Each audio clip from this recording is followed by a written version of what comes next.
pecinta sepak bola Indonesia, kali ini kakak akan memberikan berita-berita terupdate dan menarik seputar sepak bola nasional untuk kalian semua. Selamat menyaksikan!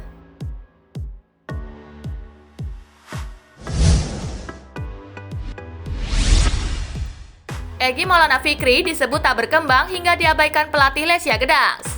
Bintang muda timnas Indonesia Egy Maulana Fikri tengah menjadi sorotan mengenai karirnya bersama klub asal Polandia Lesia Gdansk. Terbaru pelatih Piotr Stokovic seakan tidak menghiraukan namanya untuk laga selanjutnya. Sebelumnya, media lokal di Polandia, Lesia.net, menyoroti sejumlah pemain muda di Lesia Gdansk yang menjadi korban perombakan kecil pelatih Piotr Stokovic di musim 2020-2021. Tak bisa memungkiri memang, Egy Maulana Fikri pada musim ini tidak masuk di skuad utama, bahkan tim kedua sekalipun. Pada ajang Ekstraklasa, Egy bahkan baru mencatat 60 menit bermain yang tersebar di 4 pertandingan. Hal ini pun diperkuat dengan pelatih Lesia Gdansk, Piotr Stokovic, yang tidak menyinggung nama Egy Maulana Fikri sama sekali dalam konferensi persnya jelang laga melawan Olimpia Grudziądz. Sekedar informasi, Lesia Gdansk sendiri akan melakoni laga lanjutan Ekstraklasa dengan menjamu Śląsk Wrocław pada Sabtu 21 November 2020 dan Piast Gliwice pada Selasa 24 November 2020. Jelang melakoni 2 pertandingan di Ekstraklasa, pelatih Piotr Stokovic diyakini akan melakukan rotasi pemain mengingat rentang waktu permainan usai dari Piala Polandia.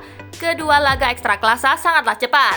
Tetapi seperti dilansir dari Lesia.net, Piotr Stokovic sama sekali tidak menyinggung nama Egy Maulana Fikri. Tomasz Makowski adalah pemain muda terkuat kami dan itu bukan lagi menjadi sebuah rahasia, ucap Piotr Stokovic dalam konferensi persnya.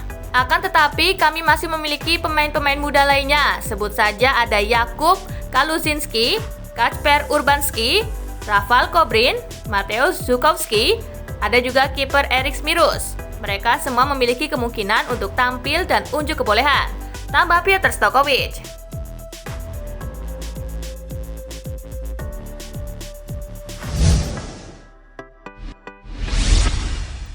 Klub Spanyol siap bangun training ground bertaraf internasional di Sentul.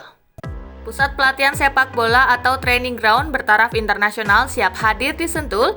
PT Batavia Sport Group selaku pemilik klub CD Polilas Ceuta Spanyol yang akan membangun pusat pelatihan sepak bola tersebut.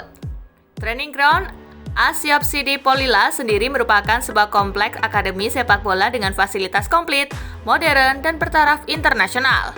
Rencananya akan dibangun 2 lapangan dan 1 lapangan terbuka, tribun, ruang ganti, ruang kesehatan dan rehabilitasi, shower, asrama pemain, dan lain-lain. Training ground Asiop CD Polilas nantinya akan digunakan sebagai pusat pelatihan pesepak bola muda terbaik Indonesia, baik itu pemain terbaik lulusan Asiop maupun pemain-pemain seleksi dari seluruh Indonesia.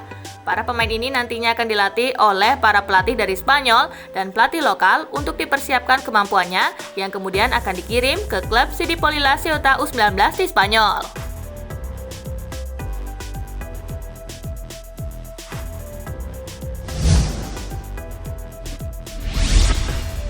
Bomber berdarah Afrika ingin cepat membaur di timnas Indonesia U16.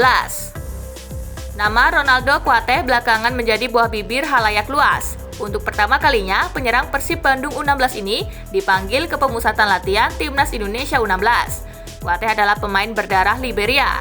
Jebolan elit Pro Academy Liga 1 U16 2019 ini merupakan anak dari mantan bomber asing di Liga Indonesia, Roberto Kuateh.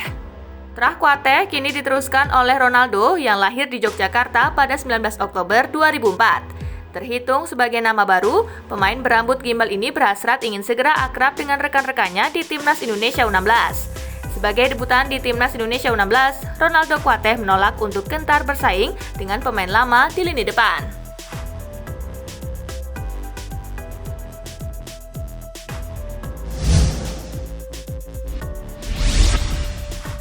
Tidak dipanggil timnas Indonesia U19, Sultan Ziko, postur saya kurang tapi insting gol tinggi.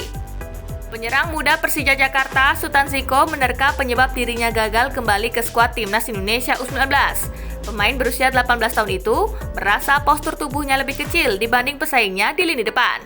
Pelatih timnas Indonesia U19 Sinteyong memanggil 36 pemain untuk pemusatan latihan di Jakarta. 7 nama diantaranya berposisi sebagai penyerang. Ketujuh pemain itu terdiri dari Sadam Ghaffar, Irfan Jauhari, Braif Fatari, Jack Brown, Randy Juliansyah, Alfri Antoniko, dan Serdi Epifano. Sadar postur tubuhnya kurang ideal, namun Sultan Ziko menggaransi instingnya di kotak final lawan tidak kalah dibanding daftar striker Timnas Indonesia U19 saat ini. Mungkin yang kurang dari saya adalah postur tubuh. Meskipun saya memiliki insting gol yang sangat baik, postur saya masih kalah dibandingkan striker lain yang ada di Timnas Indonesia U19. Kata Sultan Ziko, dinukil dari laman Persija.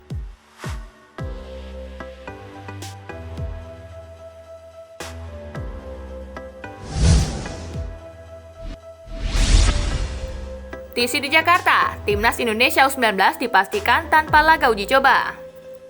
Timnas Indonesia U19 akhirnya dipastikan tidak akan melakoni pertandingan uji coba dalam rangkaian training camp di Jakarta yang sudah berlangsung dan akan rampung 23 November 2020 itu. Hal ini dipastikan oleh Direktur Teknik PSSI Indra Syafri. Menurut mantan pelatih Bali United itu, fokus TC di Jakarta ini memang hanya untuk menjaga kondisi fisik para penggawa Garuda Nusantara saja.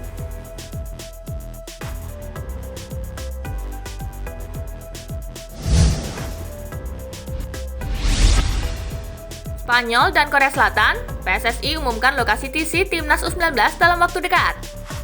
Direktur Teknik PSSI Indra Syafri memastikan dalam beberapa hari ke depan pihaknya bakal memberikan update lokasi training camp Timnas Indonesia U19. Saat ini ada 2 negara tujuan yang dipertimbangkan, yakni Spanyol dan Korea Selatan. Dalam beberapa kesempatan, PSSI terlihat lebih condong menginginkan Timnas Indonesia U19 TC di Spanyol. Selain faktor pendukung seperti laga uji coba, cuaca juga menjadi pertimbangan. Dalam 1 atau 2 hari ke depan akan diupdate oleh PSSI terkait dengan lokasi TC, kata Indra Syafri Kamis 19 November 2020. Saat ini masih paralel antara Korea Selatan dan Spanyol, tambah mantan pelatih Timnas Indonesia U23 tersebut.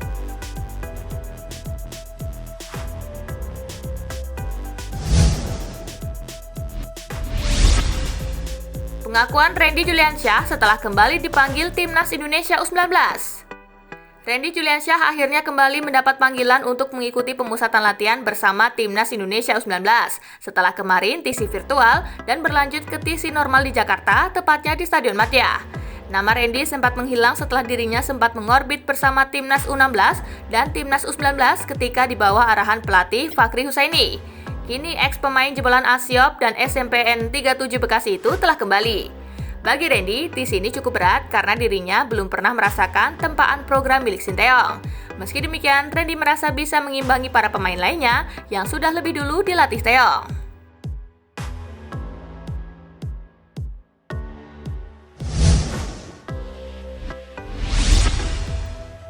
Vietnam akan uji coba lawan tim yang pernah dikalahkan Timnas U19 Indonesia. Timnas U19 Vietnam akan memainkan uji coba melawan Qatar pada Februari tahun depan. Timnas U19 Qatar pernah menjadi lawan Timnas U19 Indonesia di Kroasia. Uji coba tersebut akan digelar sebelum Piala Asia U19 pada Maret 2021. Pelatih Timnas U19 Vietnam, Philippe Troussier, mengaku sulit mencari lawan tanding. Sulit bagi Federasi Sepak Bola Vietnam untuk mengundang tim internasional ke Vietnam saat ini karena pandemi COVID-19. Ujar Philippe Troussier dari finexpress.net.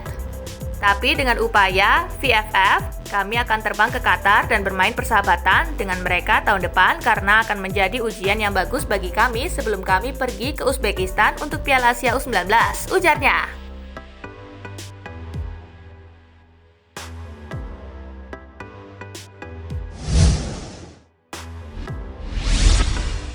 Nah itulah tadi gengs, berita-berita menarik dan terupdate seputar sepak bola nasional. Simak terus ya berita-berita menarik lainnya dari Spasi Football Indonesia. Sampai jumpa di pembahasan selanjutnya.